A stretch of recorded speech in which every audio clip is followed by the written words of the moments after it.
Well, Grant, it's nice to see you. I think the last time I saw you was perhaps at our ASPAC client tax seminar in Singapore last year. So it's nice to see you again. And likewise, Rodney. Last time in person, but we're now all working virtually. So you are the tax leader of KPMG in Australia's Economics and Tax Centre. What's going on in Australia today that you're talking to clients about the most? Well, COVID-19 just dominates every conversation. And in terms of the work that we've been doing, we've been responding to the government's many packages. And we've had 4 big packages at the federal level, and then multiple smaller packages at the state level. So we've had 340 billion Australian dollars of packages to date, which is a bit more than 200 billion US. So about 125 billion of that has actually been balance sheet support. So the Reserve Bank pumping additional money into the banking system at low interest rates and certain guarantees. Another 15 billion of that has been state governments either deferring payroll tax or waiving it in particular circumstances, which leaves basically 200 billion in a federal package.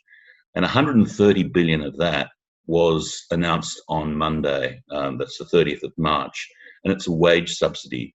So for businesses that have declined in turnover by more than 30%, or if the business has $1 billion turnover by more than 50%, then the federal government pays a wage subsidy of $550 per fortnight. Now that's the case whether someone's working full-time or part-time, so it's a very generous subsidy.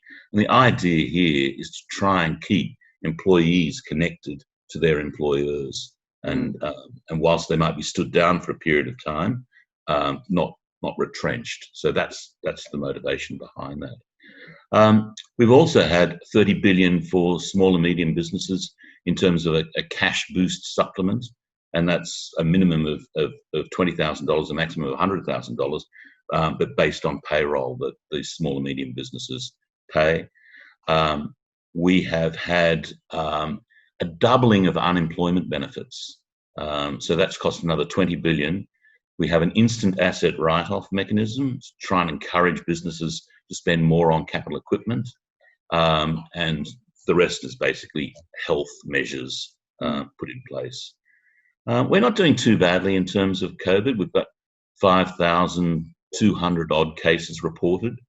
Death rate, so only 25 deaths to date. And we do have, I think, the highest testing rate in the world. So more than 1% of our population has been tested. So I think about 260,000 people have been tested. So that's the lay of the land. We're virtually all working from home, unless you're a construction worker or a health worker, etc. And we're getting used to that. But COVID dominates the conversation. Well, it certainly sounds, Grant, as though the Australian government has enacted or put in place a number of policies designed to help employers retain employees and put cash back into the system as well. So I guess there's quite a lot for folk to see if they can access to help their businesses through. So the original package was to try and stop the economy falling. The mindset now is it's really going to dive, but let's keep the bridges in place so that we can get out of this quickly, which is what the $130 billion wage subsidy is all about. So that's the mindset at the present time. We have a national cabinet, which is the state premiers, the Prime Minister and the Treasurer, and that seems to be working reasonably well. There's not a toxic politics at the present time. There's quite a cooperative politics, which is good. Nice. Well, that's very interesting, Grant. Well, thank you for your time. It's very nice to catch up with you again, and I certainly look forward to seeing you, well, maybe in person sometime in the near future. You never know. Thank you. Thank you, Rodney.